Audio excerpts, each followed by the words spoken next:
Mejor hablar en M24. El equipo económico del gobierno, encabezado por la ministra de Economía y Finanzas, Azucena Arbeleche, repitió las pautas del proyecto de rendición de cuentas del Ejecutivo, esta vez en la Comisión de Presupuestos integrada con Hacienda del Senado. En una sesión de intenso debate entre oficialismo y oposición por las proyecciones económicas de la cartera, Arbeleche cuestionó al Frente Amplio por no ser responsable al afirmar, por ejemplo, que la rendición contiene un ajuste fiscal. La ministra defendió que la proyección de crecimiento continúa en 3,5% del Producto Interno Bruto para este año y aseguró que hubo un aumento de 28.000 puestos de trabajo y que en el futuro próximo habrá unas 45.000 nuevas fuentes laborales. Para conocer la visión del gobierno y de la oposición sobre esta rendición de cuentas, hablaremos con los senadores Pablo Lanz, del Partido Colorado, y también con Daniel Olesker, del Frente Amplio, ambos integrantes de la Comisión de Presupuestos integrada con Hacienda. Recibimos en este momento, en primer lugar, a Daniel Olesker. Buenos días, senador. Buenos días, ¿cómo están? Muy bien. ¿Qué consideraciones hace de la comparecencia de la ministra el día de ayer? La verdad que hacemos una consideración muy crítica y vamos a ir de lo más particular a lo más general. O sea, de lo que es específico de la rendición, porque la rendición es eso, rinde cuentas, digamos, ¿no? Uh-huh. O sea, habla del pasado, del año 20, para pasar al presente y luego terminar en estas últimas palabras que tú decías sobre el tema del futuro. Entonces, lo primero es claro, el gasto público medido en el 2020 respecto al año 2019 se reduce en 309 millones de dólares. Es decir, hay una reducción del gasto público, ¿no? Por lo tanto hay un ajuste fiscal que está provocado básicamente por el decreto que el gobierno realizó el 11 de marzo del 20, el famoso decreto 90/20, por la cual bajó todos los gastos previstos para el año 20, antes inclusive de enviar la ley de presupuesto, y eso provocó una rebaja de 309 millones de dólares. Uh-huh. ¿La rebaja del gasto público es igual a ajuste fiscal? Bueno, ahora voy a ese punto. Ajá.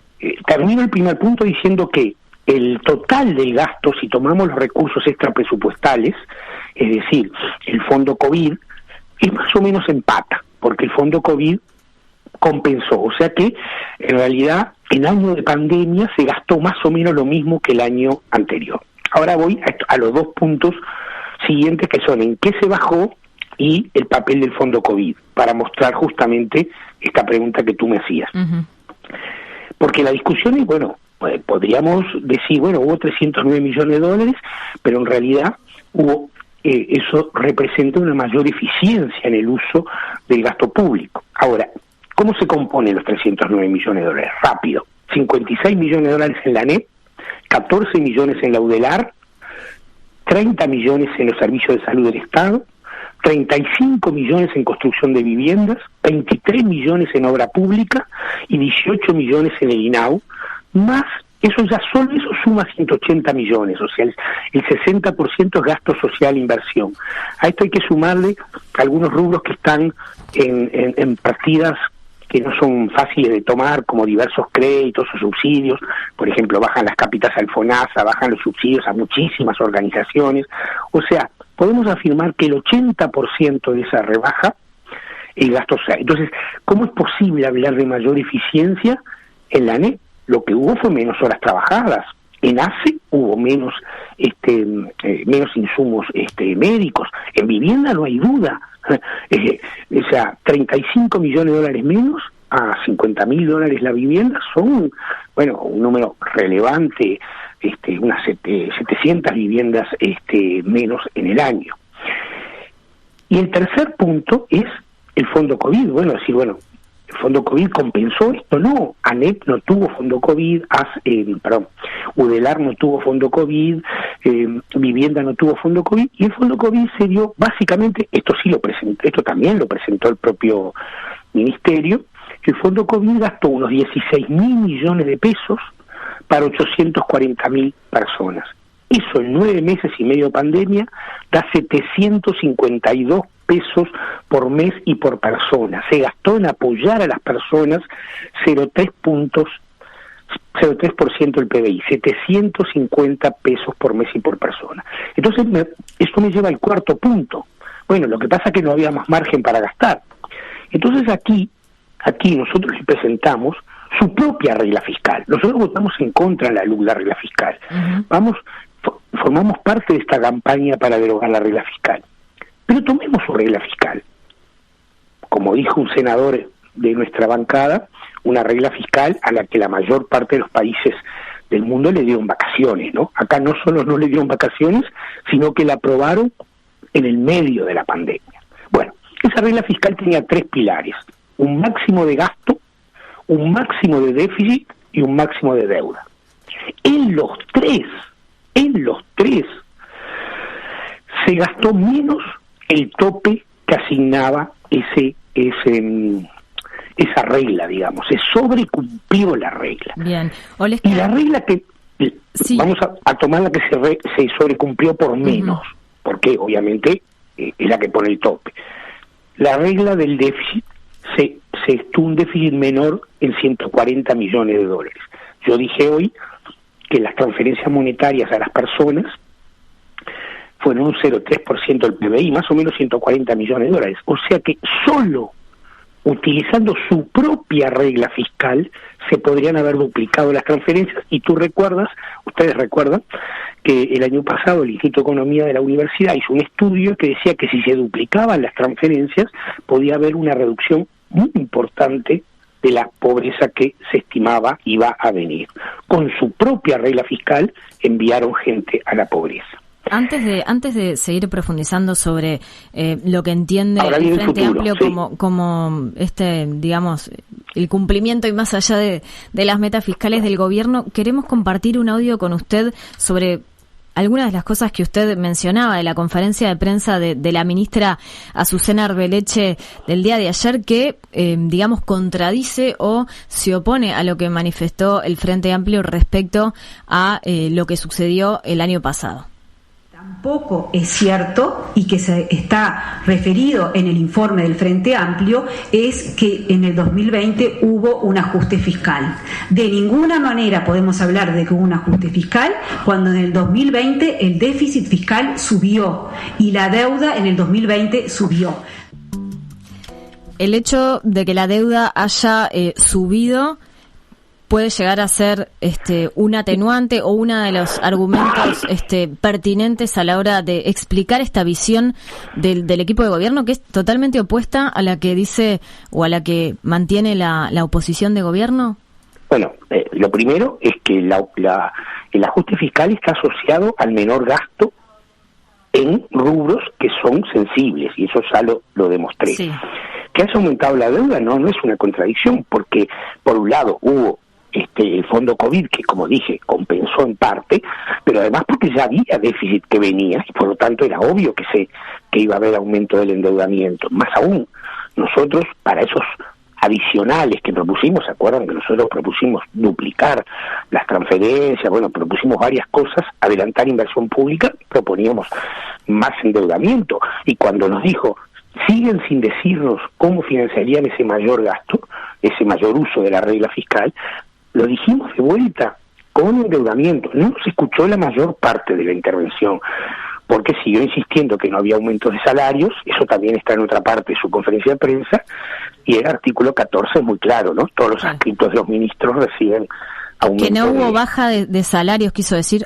Que no hubo aumento de salarios en cargos altos. ¿No? O sea, en un marco que hubo de los casi 40 millones 89 millones de dólares de los 309 fueron baja de salario, solo 40 en la ANEP, le aumentan salario a 18 funcionarios de confianza del ministerio. Entonces, en realidad, es claramente que cuando hay un ajuste fiscal, porque hay baja del gasto en rubros absolutamente sensibles para la economía, y ninguno puede ser demostrable, y no lo demostró en la intervención de ayer. Cuando vengan los incisos se los vamos a preguntar en qué se expresó para la ANEP, ¿Cómo se expresó en la ANEP la mayor eficiencia con 56 millones de dólares menos? ¿Cómo se expresó para el FONAVI, para el Fondo Nacional de Vivienda, en mayor eficiencia 35 millones de dólares? No, se expresó en que hubo menos viviendas, menos concursos menos sorteos, para las cooperativas de vivienda, menos proyectos para finalizar desalojos, menos escrituras para una cantidad de cooperativas que ya habían sido sorteadas y no están recibiendo los fondos. O sea, eso es ajuste fiscal. Y yo decía que para el futuro el ajuste fiscal continúa. Fíjate que a partir del 2022, todos los años hasta el año 24, incluso 25, porque el proyecto prevé, el gasto público como porción del producto se reduce. ¿Y se reduce en qué? En salarios, en pasividades, ¿eh? Y en la participación del gasto público social. Con el agravante que en el 22 no está previsto que continúe el fondo COVID, que como dije, tanto en el 20 como en el 21, permitió empatar, ¿no? Empatar en pandemia es malo, lo repito, pero permitió empatar. En el 22 no va a estar. O sea que es muy probable que los organismos que recibieron compensaciones, que muchos utilizaron para fondos permanentes, quiero decir un pequeño detallecito, pero las tobilleras se financiaron con el fondo COVID. Cuando el fondo COVID no exista, no va a haber más tobilleras. Buena parte de los gastos de funcionamiento de ACE se financiaron, buena parte no, pero 1.000 millones de pesos de los 42.000 de ACE se financiaron con el fondo COVID. Gastos permanentes. ¿Qué va a pasar cuando no estén? Y me parece que el cierre que es lo que ustedes decían al principio, es que yo trabajo en la rendición de cuentas por el Cuesta Duarte, creo que es del año 91-92. Nunca hubo una rendición de cuentas que cuando proyectara el producto, cuando proyectaba el empleo, cuando proyectaba el dólar, cuando proyectaba la inflación, también proyectaba los salarios. ¿No? Nunca. Primera vez que no sabemos qué va a pasar con los salarios. Y no saber qué va a pasar con los salarios es no saber qué le va a pasar a la mayor parte de la población con su vida. No sabemos qué va a pasar con las jubilaciones. Y las cifras de resultado fiscal mejorado que ponen para el 23, 24 y 25 son una incertidumbre, porque buena parte del presupuesto tiene que ver con las pasividades y las pasividades dependen del salario. Lo que parece claro es que va a haber una rebaja salarial a lo largo del quinquenio, tanto en lo público como en lo privado, que va a permitir rebaja de jubilaciones y que eso va a permitir que se concrete en el 22, en el 23 y en el 24 este ajuste fiscal, que se continúe este ajuste fiscal. Claramente, yo lo dije ayer, no tuve respuesta, seguramente cuando venga el ministro de Trabajo lo rediscutiremos. Si yo le doy una recuperación salarial a una parte de los trabajadores privados que solo contempla menos de la mitad de lo que perdieron y queda un año y medio, no hay forma que lleguen al final del quinquenio con el salario del inicio, que ya es un horror, ¿no? Quería consultarle un punto que me quedó pendiente.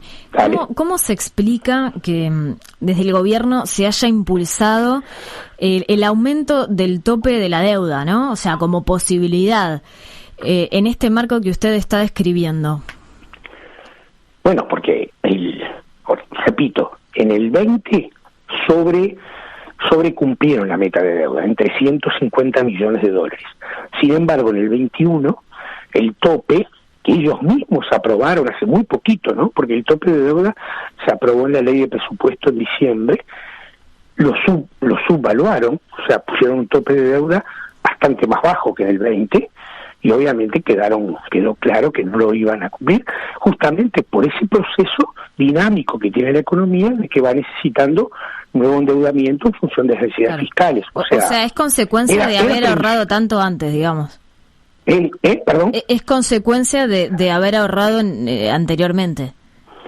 Sí, y de haber previsto mal el tope de deuda para el 21, para el 22, cuando lo tuvieron que hacer en diciembre del 20. O sea, forma parte de esta lógica de proyectar ilusiones, ¿no? Proyectar un mundo irreal, que no existe. Bueno, en eso está lo que tú dijiste al principio, ustedes dijeron al principio, cuando en julio fueron a diputados y dijeron que iba a haber aumento de 30.000 puestos de trabajo, y ahora dijeron 45.000. Fíjate qué insólito, el producto, bajan 5 puntos la previsión de crecimiento del producto, antes era 11,5, ahora es 6,7, y sin embargo mantienen casi incambiada el aumento del empleo. Entonces uno se pregunta, si el empleo va a crecer más que la economía, ¿es porque va a bajar la productividad, la economía va a ser menos productiva? Olesker, bueno, en este sentido... O como le dijo 2 senadores del Frente, están incluyendo los 15.000 jornales solidarios allí, cosa que sería poco lógico hablar de crear 45.000 puestos de trabajo e incluir los 15.000 jornales solidarios, porque todos sabemos que eso son política social y no creación de empleo, ¿no? Bueno, en este sentido nos interesaba compartir una afirmación de ayer del senador oficialista Gustavo Penades en conferencia, que planteó en que se ha iniciado un proceso muy auspicioso de recuperación en 2 áreas muy sensibles. Justamente mencionaba el aumento del trabajo y las inversiones privadas, y afirmaba que los niveles de empleo de hoy son los mismos que había antes de la pandemia. ¿Ves algunos signos de recuperación? Bueno, efectivamente hay una recuperación del empleo, pero las cifras del empleo son acumulados mensuales, ¿no? Entonces, ¿dónde está el gran crecimiento en este primer semestre? En los últimos 2 meses, mayo y junio. Entonces, no descartamos, lo preguntamos y nos dijeron que no sabían. O sea, que eso era un tema del INE, que ellos no sabían si estaban o no los jornales solidarios, pero es obvio que están. Entonces, parte de la recuperación del empleo está allí. En el resto, sí, obvio, si yo comparo el primer semestre con el año pasado, donde el empleo se desfondó, donde cayeron 60.000 puestos de trabajo, donde en mayo hubo 191.000 personas en seguro de paro, es evidente que este año va a tener una correlación positiva. Claro, igual Penades comparaba con antes de la pandemia, ¿no? Decía que los niveles son los mismos. Sí, pero las cifras no muestran eso y muestran además que ese crecimiento del empleo, que en nuestra opinión está asociado, digamos, a esta política social. Pero lo veremos cuando esto termine, porque esto termina, es decir, hay que ver cómo evoluciona todo el año.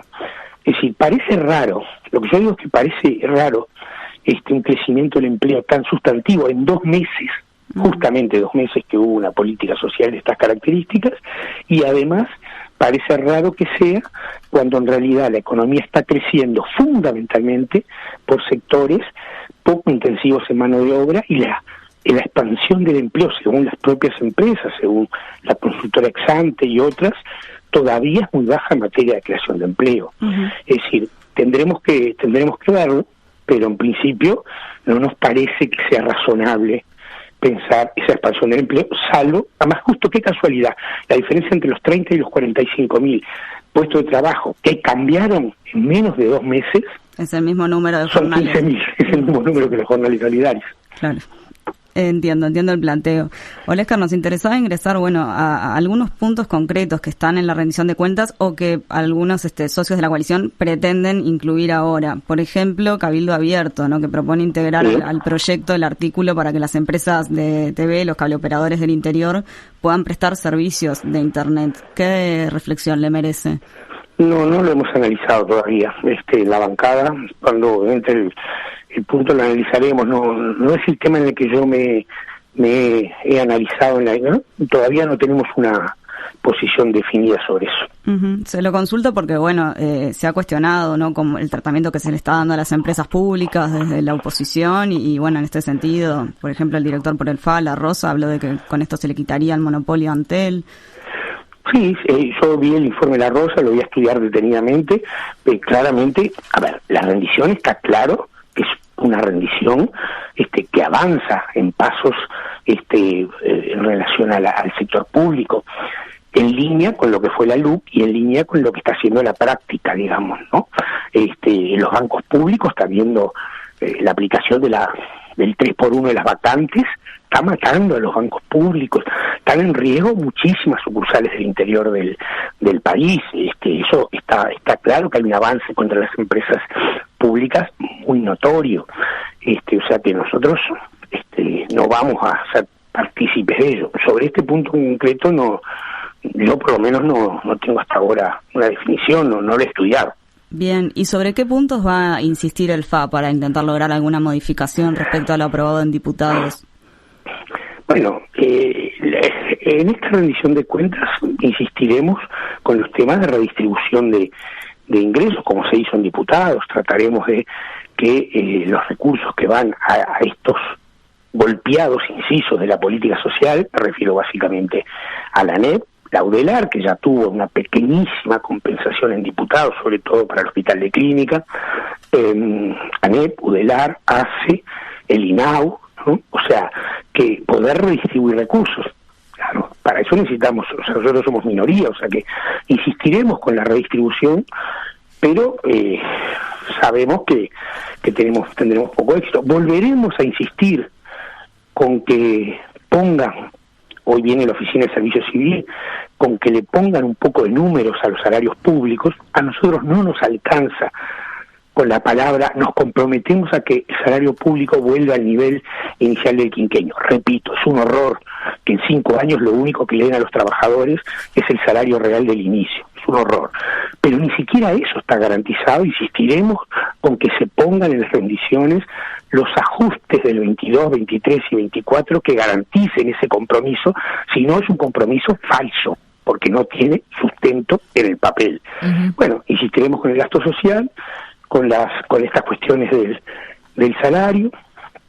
Hay algunos artículos sobre funcionarios y reestructuras que nos parecen absolutamente inconducentes. Se quiere reestructurar el Estado sin negociación colectiva. Bueno, insistiremos en esos puntos, pero bueno, somos 13 en 31, ¿no? O sea que dependerá de los otros 18 que están decididos a hacer un ajuste fiscal. Olesker, pasando a otro tema, ¿qué opina, por lo menos de una forma primaria, sobre este preacuerdo, comienzo formal de las negociaciones que anunció ayer el presidente entre Uruguay y China para encaminarse a este TLC? Bueno, dos cosas. Primero, me parece que el punto 2 de la resolución del Frente es clave. Hay que estudiar los impactos. Hay que saber cómo impacta esto. Y lo segundo es que en general yo soy partidario, yo y Frente siempre ha sido partidario de que avancemos en acuerdos de comercio como bloque y no como país. De todas maneras, esta era una de las voluntades que se había manifestado también por la administración pasada del Frente Amplio y varios dirigentes también frente amplistas, ¿verdad? Bueno, varios dirigentes frente amplistas. Acá hay que discutir si hay que avanzar solos o hay que avanzar como región. Y repito, lo más importante es estudiar los impactos, porque es obvio que un acuerdo de libre comercio con China va a aumentar las exportaciones, pero también va a aumentar las importaciones. Entonces la pregunta clave en esto es, ¿qué le aporta al modelo productivo del país? ¿Le aporta una expansión en condiciones de centro-periferia, profundizando la exportación primaria y profundizando la importación de bienes industriales y teniendo posibles efectos negativos sobre la producción de bienes con valor agregado en el país? Bueno, si esa respuesta es así, cosa que repito, un estudio en profundidad nos tiene que dar los datos. De hecho, el Frente hizo un estudio hace 4 o 5 años que supongo que desempolvaremos, porque ahora surgió este tema. Si esa es una respuesta, si la respuesta es que expandiremos nuestro comercio internacional profundizando la brecha centro-periferia, no sé si es bueno. Bien. Pero, bueno, está claro que tú me preguntaste una opinión personal y yo te di una opinión desde mi perspectiva un poco académica, un poco económica y también política, obviamente. Entendemos esta apreciación de que se trata de una opinión personal. Daniel Olesker, senador por el Frente Amplio, gracias por estar en Mejor Hablar. No, a ustedes como siempre, gracias. Hasta luego. 97.9 FM Montevideo. 102.5 FM Maldonado. Escucha distinto.